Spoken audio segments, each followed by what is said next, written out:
మోకాల నొప్పులకు ఎటువంటి సర్జరీ లేకుండా ఎపియాన్ పెయిన్ క్లినిక్ అందిస్తున్న అత్యాధునిక చికిత్స.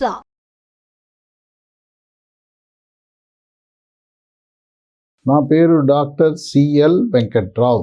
మనకు మార్కెట్లో అనేక రకమైన పండ్లు ఉంటాయి. వాటిలో ఒక విశిష్టమైన పండు అల్బకరావు పండు. అల్బకరావు పండ్లు చూడటానికి ఆకర్షణీయంగా ఎర్రగా బుర్రగా ఉంటాయి. వీటిని పండ్ల మార్కెట్లో, పండ్ల దుకాణంలోనే కాక రోడ్డు పక్కన తోపుడు బండ్లపై కూడా పోసి అమ్ముతూ ఉంటారు. ఈ అల్బకరావు పండ్లు మన ఆరోగ్యాన్ని కాపాడటంలో కీలకమైన పాత్ర పోషిస్తారు. ఈ అల్బకరావు పండు లోపల ఒక గింజ ఉంటుంది, పైన కండ ఉంటుంది. ఇది తింటే పండు తిన్నప్పుడు పుల్లపుల్లగా తీతీగా ఉంటుంది. ఎవరికైనా నోరు చేదుగా ఉన్నవాళ్ళు అల్బకరావు పండు తింటే ఆ నోరు చేదు పోతుంది. ఎవరికైనా జ్వరం వచ్చినప్పుడు యాంటీబయాటిక్ మందులు, ఆ మందులు, ఈ మందులు వేసుకునేసరికి నోరు చేదైపోతుంది. అలాంటి వారు, జ్వరం వచ్చిన వారు, జ్వరం నుంచి కోలుకుంటున్న వారు అల్బకరావు పండు అవి తింటే వాళ్ళకి నాలుక రుచి అనేది మళ్ళీ తిరిగి పొందగలుగుతాం. దీంట్లో పీచు పదార్థం అధికంగా ఉంటుంది. విటమిన్లు అయితే vitamin A, vitamin బి1 thymine, vitamin బి2 riboflavin, vitamin బి3 niacin, vitamin B6 pyridoxine, vitamin బి9 folic acid, vitamin C, vitamin E, vitamin K విరివిగా లభిస్తాయి. ఖనిజ లవణాలు calcium, iron, potassium, phosphorus, zinc, copper, manganese, fluoride, ఇన్ని రకాల ఖనిజ లవణాలు అల్బకరావు పండుకున్నాయి. అల్బకరావు పండు తినటం వల్ల 10 రకాల విశిష్టమైన ఆరోగ్య ప్రయోజనాలు ఉన్నా వాటన్నిటిలో ముఖ్యమైనది, కీలకమైనది, క్రియాశీలకమైనది ప్రప్రదంగా షుగర్ వ్యాధి, డయాబెటిస్, మధుమేహ వ్యాధి ఉన్నవారు అల్బకరావు పండు తింటే షుగర్ నియంత్రణ చాలా బాగా జరుగుతుంది. రక్తంలో గ్లూకోజ్ శాతం స్థిరీకరించబడుతుంది.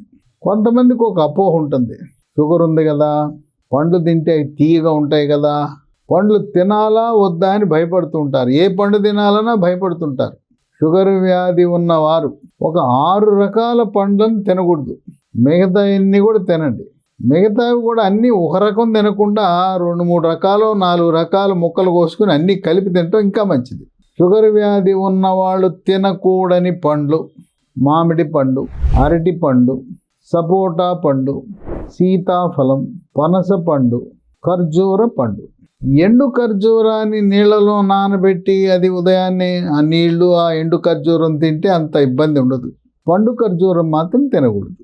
ఇక 6 పండ్లు వదిలేసి మిగతా పండ్లన్నీ కూడా తినచ్చు. యాపిల్ తినచ్చు, జామ తినచ్చు, ద్రాక్ష తినచ్చు, పైనాపిల్ తినచ్చు, పుచ్చకాయ తినచ్చు, కర్బూజకాయ తినచ్చు నిర్భయంగా, ఎటువంటి సంకోచం లేకుండా. అయితే పండు తినేటప్పుడు పండుపై ఉండే తోలు, దాన్ని తొక్క అంటారు, అవి తప్పకుండా తినాలి. యాపిల్ దాని తోలుతో సహా తినాలి. జామ పండుపై ఉండే తోలుతో సహా తినాలి. అలాగే మనము కొంతమందికి అనుమానం, కమలా పండు, బత్తాయి, పంపర పనస, నారింజ తీయగా ఉంటాయి, ఏమన్నా షుగర్ పెరిగిపోతుందేమో అని అనుమానం. ఈ సిట్రస్ జాతి పండ్లు తినటం వల్ల షుగరు పెరగదు. అయితే పండు తినమని చెప్తున్నాను నేను. షుగర్ ఉన్న వాళ్ళు పండ్ల రసాలు తాగకూడదు. తాజా పండ్ల రసం కూడా తాగకూడదు. ఇక నిలవ ఉన్న సీసాల్లోవి, డబ్బాల్లో ఉన్నాయి, టెట్రా ప్యాకులు అసలే వాడకూడదు. పండు తినేటప్పుడు కూడా కమలా పండో, బత్తాయో, నారింజ తినేటప్పుడు మనం తింటూ ఉండగా వచ్చిన పిప్పిని కూడా మింగేయాలి. పిప్పి ఊసేయద్దు, కేవలం గింజలు మాత్రమే ఊసేయాలి. పుచ్చకాయ తినేటప్పుడు పుచ్చకాయ ఎర్రగా ఉన్నది మాత్రమే తింటూ కొంతమంది దాని కింద తెల్ల కండను బయట పారేస్తారు. ఆ ఎర్రకండకు కింద తెల్ల కండ కూడా ఉంటుంది, అది కూడా తినండి. పుచ్చకాయ తినేటప్పుడు గింజలతో పాటు పుచ్చకాయ తినడం మరీ మంచిది. గింజల్లో కూడా, పుచ్చకాయ గింజల్లో చక్కటి ఆరోగ్య ప్రయోజనాలు ఉన్నాయి. ఇంకా అల్బకరావు వల్ల 2వ ఆరోగ్య ప్రయోజనం, దీంట్లో పీచు సమృద్ధిగా ఉండటం వల్ల మలబద్ధకాన్ని నివారించి సుఖ విరోచనం మీ సొంతం అవుతుంది. మలబద్ధకం వలనే మొలలు, దీన్నే అరిసెమొలని, మూలశంకని, పైల్స్ అంటారు. అసలు వీటి కారణమే మలబద్ధకం.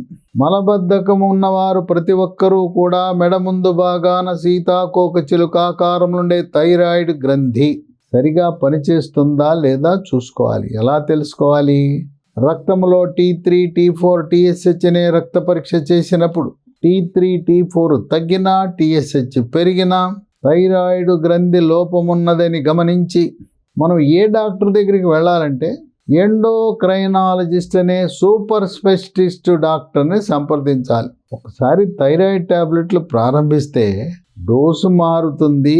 సాధారణంగా అందరూ కూడా ఈ థైరాయిడ్ టాబ్లెట్ల వినియోగం జీవితకాలం చేయవలసి ఉంటుంది. కనుక మలబద్ధకానికి, దీర్ఘకాలిక మలబద్ధకానికి థైరాయిడ్ గ్రంథి పనితీరికి అవినాభావ సంబంధం ఉందని గమనించండి. 3 ఎముక పటుత్వానికి, ఎముక దృఢత్వానికి కూడా దోహదపడుతుంది అల్బకరావు. ఎముక దృఢంగా ఉండాలంటే calcium, phosphorus, vitamin D, calcium అవసరం. వీటన్నిటితో పాటు మెగ్నీషియం కూడా క్రియాశీలక పాత్ర పోషిస్తుంది. 60 ఏళ్ళు దాటిన వృద్ధులకు ఎముక పెళుసుదనం వల్ల నడుస్తూ ఉండగానే తుంటి ఎముక ఇరిగిపోతుంది. తుంటి ఎముక ఇరిగిపోతే పెద్ద ఆపరేషన్ చేయవలసి ఉంటుంది. అల్బకరావు ఎంత మేలు చేస్తుందో, ఎముకని ఉక్కులా తయారు చేస్తుంది, గట్టిగా తయారు చేస్తుంది, సులువుగా ఇరగకుండా చేస్తుంది. దాంతోపాటు మోకాళ్ళ నొప్పులు, నడుము నొప్పి, మెడ నొప్పి, కండరాల నొప్పిని కూడా నివారిస్తుంది. ఇక 4 కొన్ని రకాల క్యాన్సర్లను అరికట్టడంలో కూడా ఉపయోగపడుతుంది. ఇక 5 గర్భవతులు అల్బకరావు పండు తినచ్చా లేదా అని అనుమానం. శుభ్రంగా తినచ్చు. గర్భవతులు తినటం వల్ల తల్లి ఆరోగ్యము, పొట్టలో ఉండే శిశువు ఆరోగ్యానికి కూడా మేలు జరుగుతుంది. ఇక 6 స్థూలకాయము, భారీకాయం ఉన్నవారు అల్బకరావు పండు తినటం వల్ల క్రమేణా బరువు తగ్గుతారు. స్థూలకాయము, భారీకాయం ఉన్న ప్రతి ఒక్కరూ కూడా థైరాయిడ్ గ్రంథి లోపం ఉన్నదా లేదా అనే థైరాయిడ్ రక్త పరీక్షలు చేయించుకోండి. థైరాయిడ్ లోపం ఉన్నప్పుడు తినేది గుప్పిడన్నం, ఉండేది బరువు 110 కేజీలు ఉంటారు. కనుక చికిత్సకు దిగే ముందు థైరాయిడ్ పరీక్ష విధిగా బరువు అధికంగా ఉన్న వారందరూ చేయించుకోవాలి. అల్బకరావు మీ బరువు తగ్గించడానికి దోహదపడుతుంది. 7 రక్తంలో ఉండే చెడు కొలెస్ట్రాల్, దీన్నే బ్యాడ్ కొలెస్ట్రాల్ అని, LDL కొలెస్ట్రాల్ అంటారు.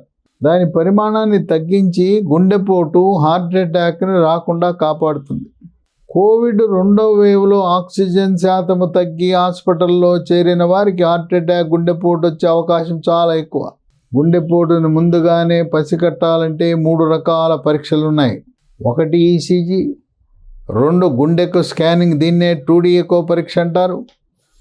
3వది TMT, ట్రెడ్మిల్ టెస్ట్. బెల్ట్ మీద నడిపిస్తారు, క్రమేణా వేగం పెంచుతారు. వేగం పెరిగిన తర్వాత హృదయ స్పందన ఎలా ఉందో గమనిస్తారు. అందువల్ల కోవిడ్ 2వ వేవ్ వచ్చి తగ్గిన వారికి ప్రతి సంవత్సరం ఈ 3 పరీక్షలు చేయించుకోవడం శ్రేయస్కరం. 8 రక్తపోటు, BP. దీనికి టాబ్లెట్లతో పాటు ఉప్పు బాగా నియంత్రించాలి, వ్యాయామం చేయాలి, యోగా, ప్రాణాయామము, ధ్యానం చేయాలి. వీటన్నిటితో పాటు అల్బకరావు పండు కూడా రక్తపోటు స్థిరీకరణకు ఉపయోగపడుతుంది. 9 మెదడు యొక్క పనితీరుని మెరుగుపరిచి మానసిక ఒత్తిడి, కుంగుబాటు, టెన్షను, డిప్రెషను, కోపతాపాలు, చిరాకు, పరాకు, గందరగోళాన్ని దూరం చేసి గాఢమైన నిద్ర మీ సొంతం చేస్తుంది. నరాల పటుత్వానికి దోహదపడుతుంది. 10 మహిళలకి రక్తహీనత సర్వసాధారణంగా ఉంటుంది. రక్తహీనతని వైద్య పరిభాషలో అనీమియా అంటారు.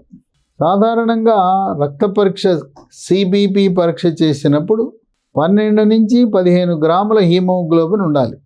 మహిళలకు నెలసరి సమయంలో, పీరియడ్ సమయంలో రక్తహీనత ఎందుకు వస్తుందంటే రక్తస్రావం జరుగుతుంది. అందువల్ల ఈ రక్తహీనతను చెక్ పెట్టడానికి అల్బకరావు పండు బాగా ఉపయోగపడుతుంది. గర్భవతులకు, బాలింతలకు ఉండే రక్తహీనతను కూడా సమర్థవంతంగా నిరోధించడానికి ఉపయోగపడుతుంది. ఈ రక్తహీనతకు అల్బకరావు పండ్లతో పాటు చక్కెర, షుగర్ వినియోగం బదులుగా బెల్లం, నల్ల బెల్లం, అదే కాకుండా నల్ల బెల్లం కంటే చక్కెర బెల్లం, ఆ షుగర్ కేన్ బెల్లం కంటే తాటి బెల్లం చాలా శ్రేష్టం. తాటి బెల్లం కూడా కోయంబత్తూరులో తయారు చేసిన తాటి బెల్లం వల్ల విశిష్ట ఆరోగ్య ప్రయోజనాలు ఉన్నాయి. అందువల్ల ఎర్రగా, బుర్రగా ఉండే అల్బకరావు పండు ఎక్కడ కనపడినా కొని ఇంట్లో ఉండే కుటుంబ సభ్యులందరూ, పిల్లలు, పెద్దవాళ్ళు, గర్భవతులు, బాలింతలు, వృద్ధులందరూ తినండి. ఇది వినియోగించడం శ్రేష్టం, శ్రేయస్కరం, ఆరోగ్యకరం, ఆనందదాయకమని గమనించండి.